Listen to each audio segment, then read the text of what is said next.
Bonsoir à tous, bienvenue dans notre émission La Réunion Léla. Encore une fois, pensez à vous, prenez soin de vous, pensez à votre santé et faites ce qu'il faut pour cela. On va parler autre chose. Je crois qu'on a eu le décret qui a fixé les dates de l'élection présidentielle au mois d'avril de l'année prochaine, en 2022. Donc, on va parler d'une action menée par un Réunionnais dans cette perspective. C'est dans Causement Réunionnais.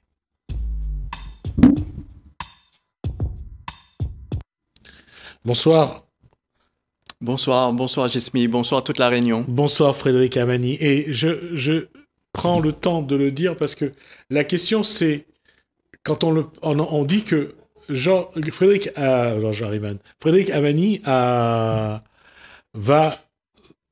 entre dans la course à la présidentielle, on doit comprendre quoi exactement, Frédéric Amani? On doit comprendre que quand j'entre dans la course au présidentiel, j'amène avec moi toutes les idées, toutes les possibilités de l'île de la Réunion. Et bon, je pense que vous l'avez eu l'occasion, parce que c'est pas la première fois que vous le faites. La deuxième. La deuxième, et je me rappelle, je vous avais reçu, on n'était pas dans ce studio-là. J'ai eu l'occasion de vous recevoir pour parler de ça pour 2017, pour l'élection présidentielle de 2017. Là, on est pour 2022. Quelle est la forme de la démarche? Qu'est-ce que veut initier le Réunionnais Frédéric Amani? Ce que je veux initier, c'est l'expression de ce que sont nos pensées réunionnaises. L'expression pour que tout le monde le comprenne, pour que tout le monde y prenne part, nous qui avons des idées, qui avons des projets, et amener ça au plus haut niveau, en visibilité et aussi en action. Donc la mise en œuvre ensuite. Cette question, parce que cette action menée par Frédéric Amani, je l'ai vue, je l'ai entendue, ça fait sourire. Oui. Nous devons prendre ça aussi, non pas la rigolade, nous devons prendre ça au sérieux, mais le faire avec joie. C'est un chemin de joie que je propose, c'est un chemin de paix. Et la question, pourquoi je dis ça fait sourire? Parce que certains m'ont fait la remarque, parce que j'ai vu le sourire d'autres, mais ce que je souhaite dire dans ce que fait Frédéric Amani, c'est de porter pendant l'espace que va durer la campagne présidentielle, enfin, sa campagne à lui pour être, parce que il y a plusieurs étapes à gravir. Oui. C'est un long chemin à parcourir, mais possible. Mais au moins de montrer qu'un Réunionnais a envie de faire entendre la voix réunionnaise. C'est ça. J'ai envie de montrer qu'on peut porter ce que nous avons apporté. Nous pouvons le faire, d'une part. Et j'ai envie que c'est une fenêtre de communication qu'on ouvre. C'est une fenêtre aussi d'expression. Allons-y ensemble. C'est ce que je dis aux Réunionnais. Allons-y ensemble. Alors, la première étape de cette démarche, aujourd'hui, vous êtes donc candidat à la candidature citoyenne. C'est ça. Je suis candidat dans une primaire, la primaire populaire, là-dedans. Et la première étape, c'est d'obtenir la validation de cette candidature à la candidature présidentielle, dans cette primaire. Ça passe par le soutien des citoyens, des Réunionnais. Alors, comment les Réunionnais peuvent vous manifester leur soutien aujourd'hui? Concrètement, ils peuvent le faire en allant sur la plateforme primairepopulaire.fr, www.primairepopulaire.fr, en allant s'inscrire, cliquer sur « Je parraine », s'inscrire, il faut une adresse mail, il faut un numéro de téléphone, et ensuite proposer quelqu'un d'autre. Donc il y a un point d'interrogation avec dessus écrit « Proposer quelqu'un d'autre » parce qu'ils verront d'autres candidats sur cette plateforme, et là, ils entreront mon nom, mon prénom.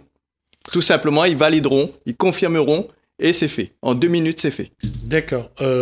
À quel moment on saura s'il y aura une décision sur cette première étape? La décision de validation de la candidature est prise quand j'obtiens 500 soutiens de personnes. C'est-à-dire que n'importe qui peut soutenir. Il ne s'agit pas d'un élu ou quoi que ce soit. N'importe qui peut soutenir de nationalité française à partir de 16 ans.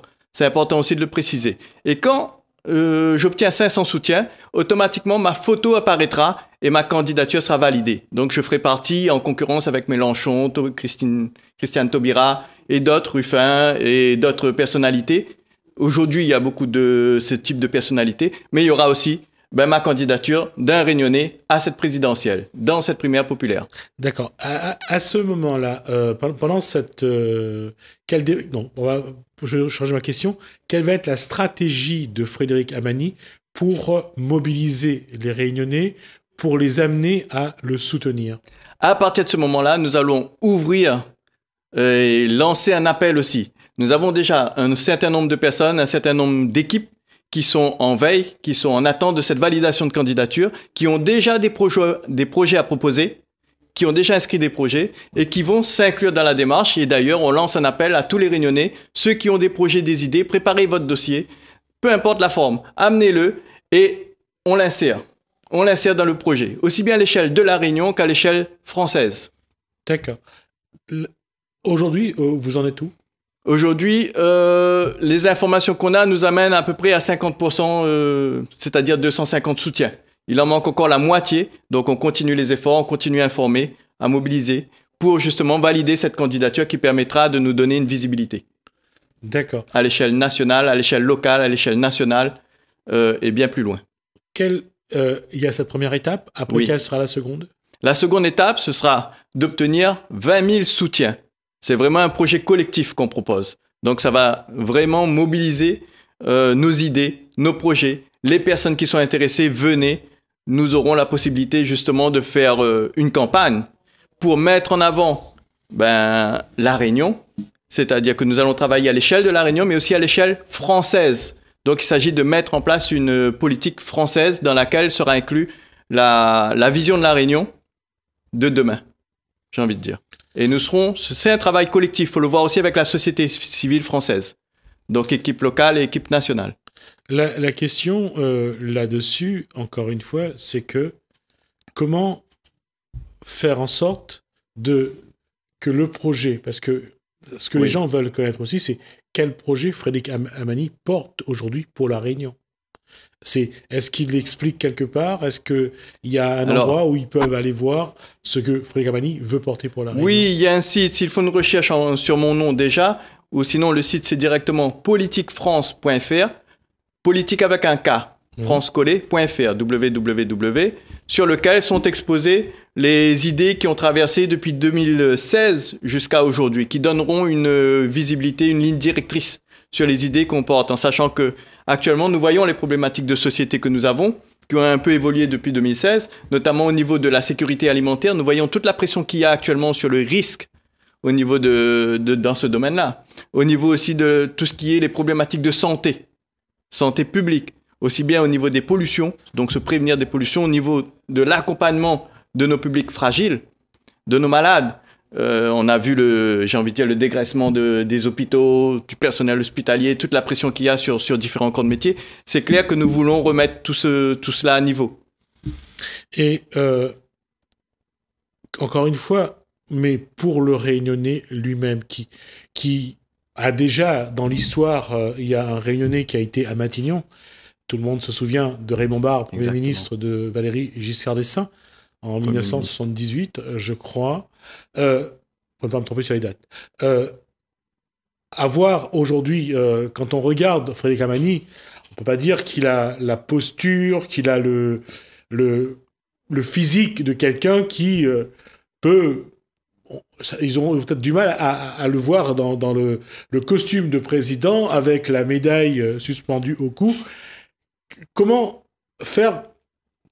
expliquer, faire comprendre que la démarche, elle est ailleurs que dans cette posture présidentielle? Tout à fait, on est au-delà de la posture là. C'est-à-dire qu'à l'heure d'aujourd'hui, nous avons, et ça se voit et ça se sent à tous les niveaux, nous avons des représentants qui ne nous représentent plus. Ça, c'est une vérité fondamentale d'aujourd'hui. C'est une réalité. Qu'est-ce que nous voulons? Est-ce que nous voulons que ce que nous avons apporté, ce que nous avons à défendre, à promouvoir, apparaît? À partir de là, quel type de représentants choisissons-nous? Est-ce que c'est ceux qui ne nous ressemblent pas ou c'est ceux qui nous ressemblent? C'est dans cette prise de responsabilité, c'est-à-dire qu'à nous de prendre en main ce que nous voulons pour demain. À nous de le faire. Donc ne pas déléguer justement à des gens qui ne nous ressemblent pas. Et la question, encore une fois, je reviens à ça, on parlait de la représentation. La question, est-ce que plutôt c'est de réoxygéner ou faire rajeunir la démocratie? Parce Totalement. que c'est ça aussi la question. C'est redonner à la démocratie toute sa dimension. Tout à fait. Jesmi, aujourd'hui, on a un réel problème.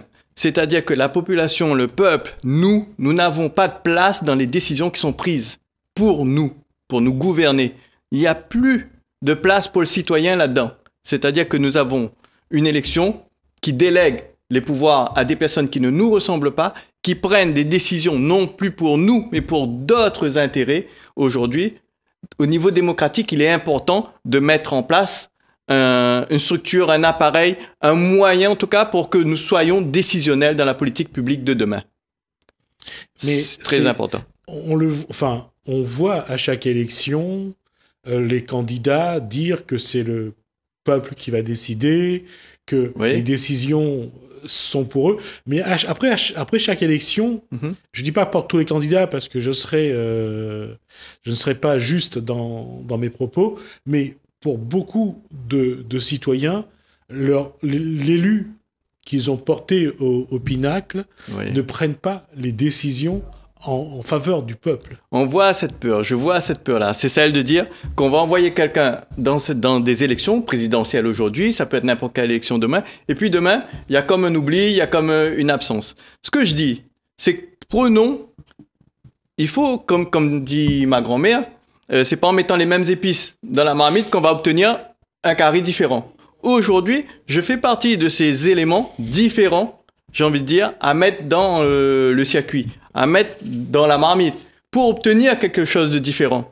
En effet, ça reste toujours, notre système démocratique est fait de la sorte aujourd'hui, c'est-à-dire sur la prise de risque de propulser un représentant et ensuite de travailler avec ce représentant suivant les ouvertures que laisse ce représentant. On a déjà essayé d'autres solutions, d'autres personnes, d'autres types de personnes. Aujourd'hui, est-ce que on peut mettre sa confiance dans quelqu'un qui ressemble, qui nous ressemble, que je suis, de là où je viens, comme tu disais tout à l'heure. Moi, je dis, tentons de nouvelles choses, tentons de nouveaux hommes à différentes échéances. Ça, par contre, cette partie du discours, on l'a déjà entendu à diverses, pendant plusieurs élections, où l'individu qui arrive, qui dit je suis neuf, j'ai pas de mauvaises habitudes, je veux travailler pour le peuple. Quand cet individu-là arrive, lui aussi à un pouvoir. Lui aussi, il est frappé d'amnésie. Je compte sur vous, je compte sur la population, sur le peuple et sur le travail que nous allons faire en commun parce que, justement, ce qui est important pour moi de préciser, c'est que ce n'est pas une candidature individuelle, c'est une candidature collective. Donc, prenez votre place dans cette candidature. Et prendre sa place dans cette candidature, ça signifie comment... demain, si on va pas se dire que demain, Amani participera à l'élection présidentielle au premier tour. Mais ne serait-ce que le cheminement est intéressant. Tout à fait. Comment mobiliser la population? Comment faire prendre conscience à la population qu'elle a vraiment un rôle à jouer dans l'évolution de sa société? Je pense que ce qui va être important dans la deuxième phase, c'est-à-dire après validation de la candidature, c'est de vous montrer, d'autre part, d'autres personnes, d'autres porteurs de projets, les projets insérés dans ce programme, aussi bien national que régional, où vous verrez tout simplement apparaître et être retranscrits les projets que vous portez. Donc, vous pouvez les amener et vous verrez qu'il y aura des projets et des porte-paroles et une équipe régionale, aussi bien nationale après à l'échelle nationale, mais régionale de la Réunion. La question, c'est aussi j'allais dire une émancipation, parce que cette candidature à la candidature populaire dans l'optique de la présidentielle, c'est aussi une forme d'émancipation qu'il faut avoir. Totalement, ça veut dire prenons-nous pour nous-mêmes, décidons par nous-mêmes ce qui est bon pour nous. Donc, quelque part, c'est s'affranchir aussi de ceux qui décident pour nous. Donc oui, c'est une émancipation dans le sens que on prend nos décisions, on prend nos orientations et on les mène jusqu'au bout. Mais comment, parce que c'est là, avec ce contexte sanitaire du Covid, Oui. L'individu n'est pas au mieux. Oui. Comment convaincre, quel discours, quels vont être les mots, les phrases, les propos qu'il va falloir, j'allais dire, distiller tout au long de ce parcours pour convaincre la Réunionnaise, le Réunionnais. Gardons espoir, gardons confiance en ce que nous pouvons faire, nous. Nous voyons bien qu'actuellement, au niveau de la gestion de la crise, au niveau de la gestion de plein de choses qui nous concernent, il y a une infantilisation. Ne nous laissons pas infantiliser. Nous pouvons prendre nos responsabilités. Donc gardons espoir, gardons confiance et continuons à construire, à partager, à avancer. Frédéric Amani, comment la population ou les gens que vous avez rencontrés depuis l'annonce de de la mise en place de cette stratégie que vous menez, comment les gens ont réagi? Quels ont été leurs propos? Qu'est-ce qu'ils vous ont dit? Il y a eu beaucoup d'encouragement et je remercie tout le monde. Il y a eu vraiment beaucoup d'encouragement sur l'audace de la démarche, sur la possibilité, c'est-à-dire sur l'envie de participer, de contribuer. Ça a été accueilli très positivement. Après, on a bien sûr des personnes qui semblent dire que c'est inatteignable. Mais en fin de compte, c'est un process, c'est une proposition. C'est atteignable. Si nous souhaitons l'atteindre, ce sera atteignable. Mais atteindre, d'une part, je ne crois pas que... Enfin, l'objectif est louable, il n'y a pas de problème. Mais moi, ce que je regarde plus, c'est la démarche. Oui. Et la démarche, là, à ce niveau-là, d'autant qu'il y a une crise de la démocratie, c'est de donner envie à la rigueur, à la population de se manifester. Et en plus, le cadre n'est pas le même, c'est pas un cadre électoral, mais c'est un cadre de mobilisation, de soutien. C'est un cadre de mobilisation de soutien. Nous voulons agir. Nous ne voulons plus être dans ce carcan dans lequel nous sommes. Il faut réagir. Il est important de réagir. Mais est-ce que, encore, je reviens sur l'état d'esprit de l'individu, que ce soit avec ou sans le Covid. Est-ce que, actuellement, dans les échanges, dans les rencontres, est-ce que le ressenti est là? Est-ce que l'individu a envie de se remettre à se battre, de reprendre sa vie en main quelque part? On retrouve cette envie-là. On retrouve quand même une certaine pression dans notre société aujourd'hui, avec tout ce qui nous tombe sur la tête, j'ai envie de dire, qu'il faut dépasser.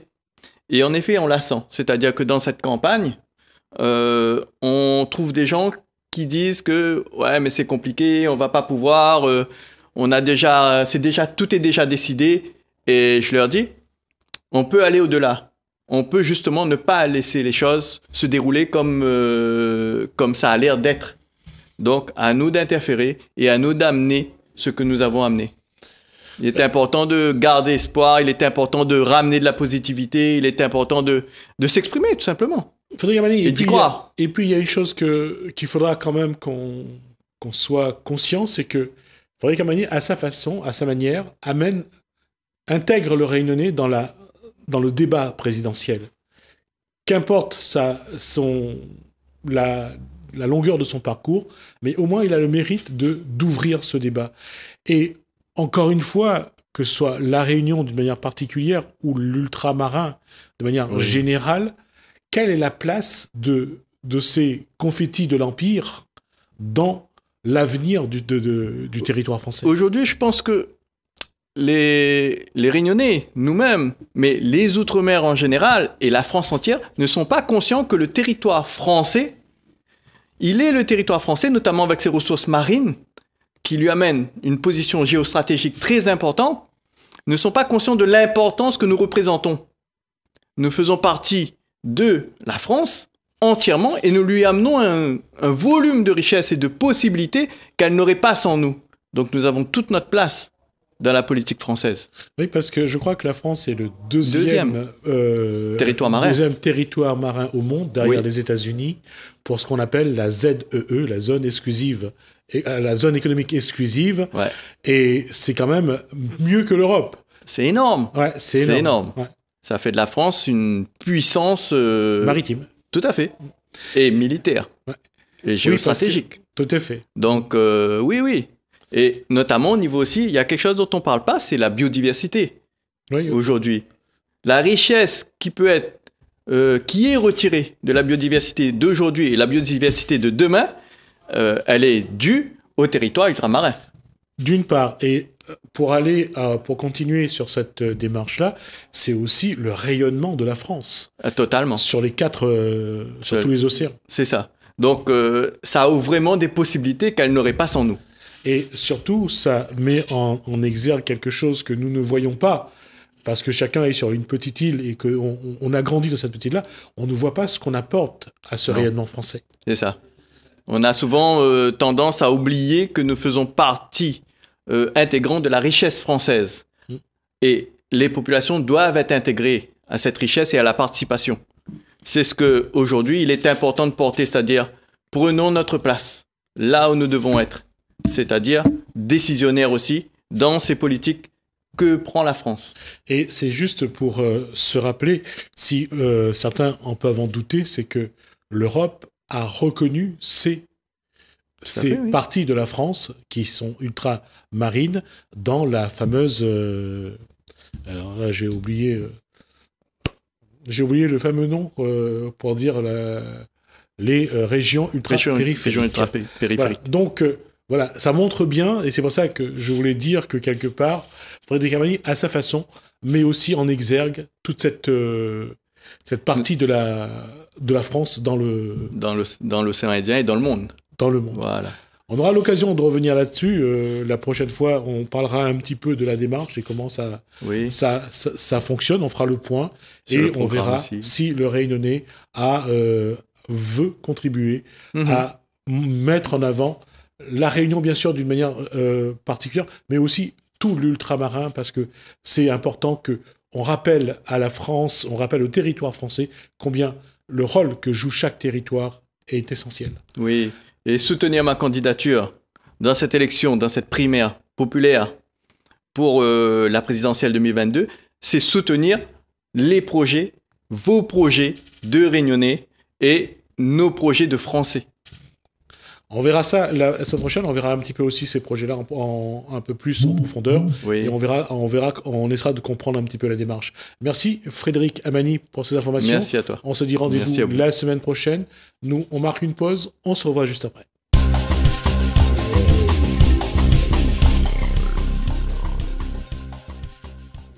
Bonjour, c'est Alexandre Dupuis pour Télécréole.